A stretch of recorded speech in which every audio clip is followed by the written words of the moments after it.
Hey everyone, welcome back to our channel. If you're a content creator, business owner, or just someone looking to level up your Facebook game, you're in the right place. Today, we're tackling how to turn on professional mode on Facebook in 2025. This feature is super handy because it transforms your personal profile into a professional dashboard, giving you tools for analytics, monetization, and better audience engagement.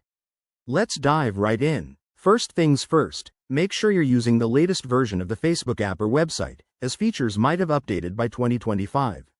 Start by logging into your Facebook account. Once you're in, tap on the menu icon. That's the one that looks like three horizontal lines in the bottom right corner on mobile, or up in the top right on desktop. Next, scroll down and look for Settings and Privacy. Tap on that, and then select Settings. Now, under the Account section, find and tap on Professional Dashboard, or Professional Mode. It might be labeled slightly differently based on your region or updates.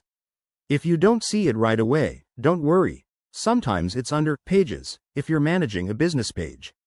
Once you're in the Professional Mode section, you'll see a toggle switch or button that says something like Turn on Professional Mode. Go ahead and switch it on. Facebook might ask you to confirm or provide some details, like linking it to a page or verifying your info, so follow the prompts. This could take a minute to set up. After it's activated, take a moment to explore the new features. You'll get access to insights on your posts, audience demographics, and even tools for scheduling content. Pro tip: if you're having trouble, double-check your account type. Professional mode works best with verified pages or creator accounts. And there you have it.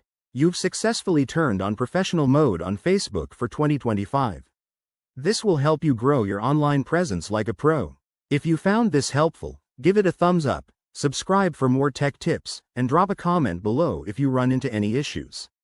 Thanks for watching, and I'll see you in the next video.